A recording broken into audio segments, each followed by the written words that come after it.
Vijay sir ಅವರ ಹುಟ್ಟುಹಬ್ಬದ ಹಾರ್ದಿಕ ಶುಭಾಶಯಗಳನ್ನು ತಿಳಿಸ್ತಾ ಇಲ್ಲಿ ಬಂದಿರತಕ್ಕಂಥ ಎಲ್ಲ ವಿಜಯ ಅಭಿಮಾನಿಗಳಿಗೆ ನಮಸ್ಕರಿಸ್ತಾ ಹಾಗೂ ಏನು ನನ್ನ ಮಾಧ್ಯಮ ಮಿತ್ರರು, ಪತ್ರಿಕಾ ಮಿತ್ರರು, ಡಿಜಿಟಲ್ ಮಾಧ್ಯಮದವರು ಎಲ್ಲರಿಗೂ ಮತ್ತೊಮ್ಮೆ ನಮಸ್ಕಾರನ ತಿಳಿಸ್ತಾ, ಇವತ್ತು ವಿಜಯ್ ಸರ್ ಅವರು ಹೇಳಿದ್ರು ನಮ್ಮ ನಿರ್ಮಾಪಕರಿಗೆ ಸಡನ್ ಆಗಿ ಸಿಟ್ಟು ಬರ್ತದೆ, ಸಡನ್ ಆಗಿ ಕುಲ್ಸ್ಕೊಂಡ್ಬಿಡ್ತಾರೆ ಅಂತ. ಕಾರಣ ಏನಕ್ಕಂದ್ರೆ ಅವರ ಶ್ರಮ 2 ವರ್ಷ ಏನು ಇವತ್ತು ನಮ್ಮ ನಿರ್ದೇಶಕರು ಜಡೇಶ್ ಮುಂದೆ ಬನ್ನಿ ಸರ್ ಇಲ್ಲಿ.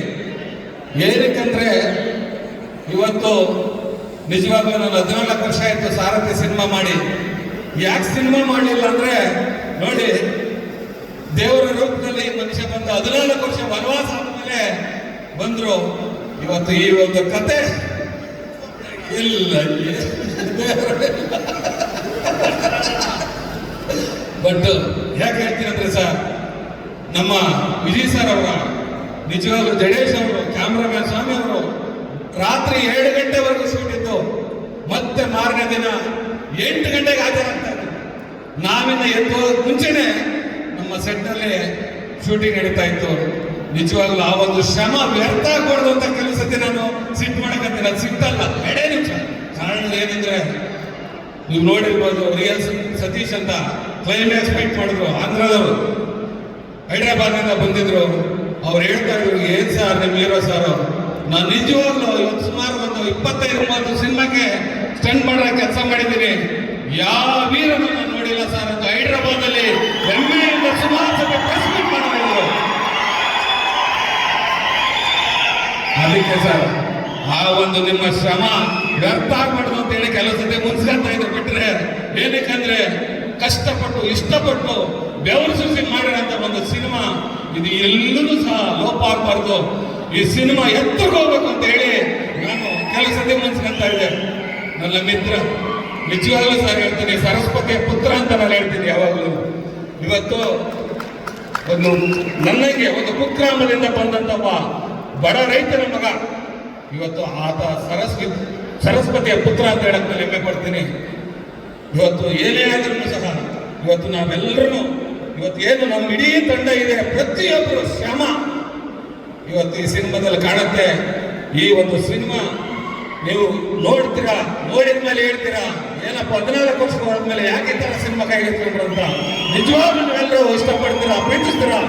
ವಿಜಯ್ ಸರ್ ನಿಮ್ಮ ಏನು ಹಿಂದೆ ರಾಜ್ಕುಮಾರ್ ಅವರು ಒಂದು ಬಂಗಾರದ ಮನುಷ್ಯದಲ್ಲಿ ಒಬ್ಬ ರೈತನ ಮಗನಾಗಿ ಮಾಡಿದಂತ ಪಾತ್ರ, ಇವತ್ತು ವಿಜಯ್ ಸರ್ ಅವರು ಮರೆಯಲಾಗದಂತ ಇತಿಹಾಸದಲ್ಲಿ ಅಂತ ಒಂದು ಪಾತ್ರ ಇದೆ. ಇದು ಇವತ್ತು ನನ್ನೇನು ಸಹ ಅವ್ರು ಹೇಳ್ತಾ ಇದ್ರು, ಎಲ್ಲಾ ಸರಿ ಇನ್ನೇನು ಸಿನಿಮಾ ರಿಲೀಸ್ ಆಗ್ಬಿಡ್ತದೆ, ಎಲ್ಲಿ ಯಾಕೆ ಸಿಕ್ಕಾಕೊಂಡ್ಬಿಡ್ತಾರೋ.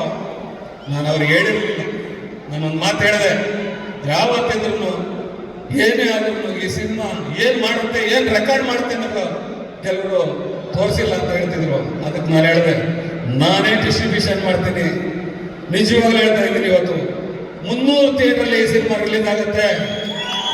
ಕರ್ನಾಟಕ ಮಾತ್ರ ಅಲ್ಲ, ದುಬೈ ನೋಡಿ, ಕೆನಡಾದಿಂದ ನಮ್ಮ ಮಿತ್ರ ಬಂದಿದ್ದಾರೆ, US ಇಂದಲೂ ಸಹ ಇಲ್ಲಿ ರಿಲೀಸ್ ಮಾಡ್ತಾರೆ, ವರ್ಲ್ಡ್ ವೈಡ್ ರಿಲೀಸ್ ಆಗುತ್ತೆ. ಕಾರಣ ಈ ಒಂದು ಮಣ್ಣಿನ ಕತೆ ಅಂತ ಒಂದು ಕಥೆಯನ್ನ ಗಟ್ಟಿಮುಟ್ಟಾಗಿ ಮಾಡಿಕೊಟ್ಟಂತ ನಮ್ಮ ಜಡೇಶ್, ನಮ್ಮ ಆತ್ಮೀಯ ಮಿತ್ರ ಮಾಸ್ಟರ್ ಎಲ್ಲ ಹೊರಟ್ಬಿಡು. ಇಡೀ ತಂಡ ಸರ್ ಇವತ್ತು ಪ್ರತಿಯೊಬ್ಬರು ಶ್ರಮ, ಮಿತ್ರ ಇರ್ಬೋದು, ಎಲ್ಲರೂ ಇರ್ಬೋದು, ಏನು ನಟ ನಮ್ಮ ಶಿಶಿರ್ ಇರ್ಬೋದು, ರಾಕೇಶ್ ಅಡಿಗ ಇರ್ಬೋದು, ಈ ಪ್ರತಿಯೊಬ್ಬರು ಹೆಸರು ಹೇಳ್ತಾರೆ, ನಮ್ಮ ಭಾವನೆ ಇರ್ಬೋದು, ನಮ್ಮ ಈಗ ತಾವೆಲ್ಲರೂ ಗೊತ್ತು ನಿಂಗವ ಸಾಂಗ್ ಕೇಳ್ತಾ ಇದ್ದೀರಾ, ರಚಿತಾ ಇರ್ಬೋದು. ಏನ್ ಸರ್ ಇದು ಪರ್ಫಾರ್ಮೆನ್ಸ್, ರಾಜ್ವಿ ಶೆಟ್ಟಿ ಅವರ ಪರ್ಫಾರ್ಮೆನ್ಸ್.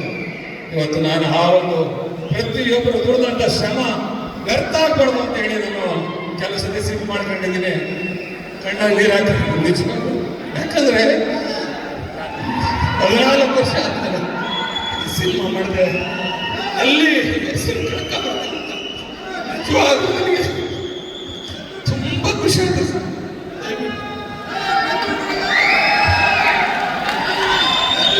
ಏನಿಲ್ಲ, ನಾನು ಮುಂದ್ಕಂತಿದ್ದಕ್ಕೆ ಸರ್ ನನ್ನ ಹೆಸರು ಕೆಡಬಾರ್ದು, ವ್ಯರ್ಥ ಆಗ್ಬಾರ್ದು, ಒಂದೇ ಒಂದು ದೃಷ್ಟಿಯಿಂದ ಖುಷಿ ಆಯ್ತು. ಒಂದು ಟ್ರೈಲರ್ ನೋಡಿ ಒಂದು ಜಡೇಶ್ ಅವರು ಅವರು ಅವರು ಪ್ರತಿಯೊಬ್ಬರು ತುಂಬಾ ಚೆನ್ನಾಗಿ ಮಾಡಿದ್ದಾರೆ. ನನಗೆ ಜಾಸ್ತಿ ಹೇಳ್ಬೇಕು. ನಾವು ದಯವಿಟ್ಟು ತಾವೆಲ್ಲರೂ ಏನು ಅಭಿಮಾನಿ ಪಟ್ಟು ಬಂದಿದ್ರೆ ಯಾರೇ ಆಗಲಿ ಪೈರೇಸಿ ಮಾಡಿದಂಥವ್ರನ್ನ, ಯಾಕಂದ್ರೆ ನಮ್ಮ ಶ್ರಮ 2 ವರ್ಷ ಶ್ರಮ ಹಾಳಾಗೋಗ್ಬೇಕು ಅಂತ ಹಿಡಿದು ಪೊಲೀಸ್ ಕಂಪ್ಲೇಂಟ್ ಕೊಟ್ಟು ಬಿಡಿಸಿ ಒಳಗಾಗ್ತಾನ. ದಯವಿಟ್ಟು ಏನು ಜನವರಿ 23/1/2026 ತೆರೆ ಬರ್ತದೆ, ಎಲ್ಲರೂ ಚಿತ್ರಮಂದಿರಿಗೆ ಹೋಗಿ ನೋಡಿ. ನೀವು ನೋಡಿದ ಮನೆ ಹೇಳ್ತೀರಾ, ನಿಮ್ಮ ಪಕ್ಕದ ಮನೆಗೆ ಹೇಳ್ತೀರಾ, ಅದೇ ರೀತಿ ಎಲ್ಲ ಸ್ನೇಹಿತರುಗಳಿಗೆ ಹೇಳ್ತೀರಾ ಅಂತ ಒಂದು ಕಥೆ ಇದು. ದಯವಿಟ್ಟು ಯಾರು ಪೈರಸಿ ಮಾಡಬೇಡಿ. ನಮ್ಮ ಶ್ರಮ ವ್ಯರ್ಥ ಆಗುತ್ತೆ. ನಿಜವಾಗಲು 7 ವರ್ಷ ಕಷ್ಟ ಬಿದ್ದಿರ್ತೀವಿ. ದಯವಿಟ್ಟು ಎಲ್ಲ ಚಿತ್ರಮಂದಿರಕ್ಕೆ ಹೋಗಿ ನೋಡಿ. ಇವತ್ತೇನು ನಮ್ಮ ಹಿಂದೆ ದುನಿಯಾ ವಿಜಯ್ ಸಾರು, ಸಲಗ ಭೀಮಾ, ಇವೆಲ್ಲಕ್ಕಿಂತ ಮೀಸಂತ ಈ ಲ್ಯಾಂಡ್ ಲಾರ್ಡ್ ಅವರ ಇತಿಹಾಸ ಕೂಡ ಸೇರ್ತದೆ ಅಂತ ಹೇಳಕ್ಕೆ ಇಷ್ಟಪಡ್ತಾ ಮತ್ತೊಮ್ಮೆ ಅವರಿಗೆ ಒಬ್ಬ ಆರ್ಥಿಕ ಶುಭಾಶಯ ತಿಳಿಸ್ತಾ ಎಲ್ಲರೂ ಒಲಿಸಿ ನನ್ನ ಮಾತನ್ನು ಮುಗಿಸ್ತೇನೆ. ಜೈ ಹಿಂದ್, ಜೈ ಕರ್ನಾಟಕ.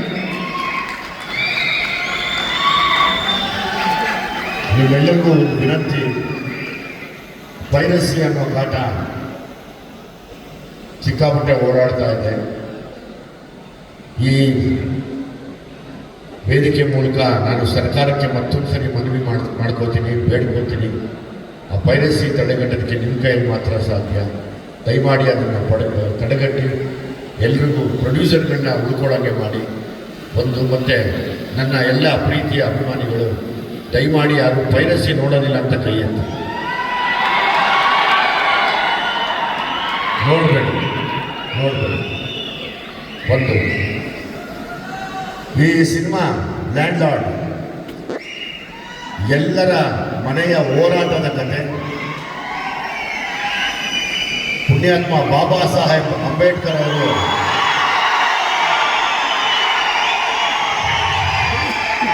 ಎಲ್ಲರಿಗೂ ಸಮಾನತೆ ಬೇಕು ಅಂತ ಬರೆದಂಥ ವಿಷಯನ ಇಟ್ಕೊಂಡು ಸಿನಿಮಾ ಮಾಡಿದ್ದೀವಿ. ಸೊ ಹಾಗಾಗಿ ನಾನು ಅವ್ರ ಬಗ್ಗೆ ತುಂಬ ಓದಕ್ಕೆ ಶುರು ಮಾಡಿ ತುಂಬ ಇನ್ಸ್ಪೈರ್ ಆಗ್ತಾ ಇದ್ದೀನಿ ಬದುಕಿನ ಬಗ್ಗೆ. ನನಗೆ ಇವತ್ತಿಗೂ ಸಮಾನತೆ ಇಲ್ಲ ಅಂದರೆ ಆ ಜಾಗದಲ್ಲಿ ನಾನು ಇರಲ್ಲ. ಸಮಾನತೆ ಇಲ್ಲ ಅಂದರೆ ನೀವು ಕೂಡ ಇರಬೇಕು. ಹಾಗಾಗಿ ನಾನು ಎಲ್ಲರಿಗೂ ಪ್ರೀತಿಯಿಂದ ಜೈ ಭೀಮ್ ಅಂತ, ಜೈ ಭೀಮ್, ಜೈ Bhim. Thank you very much.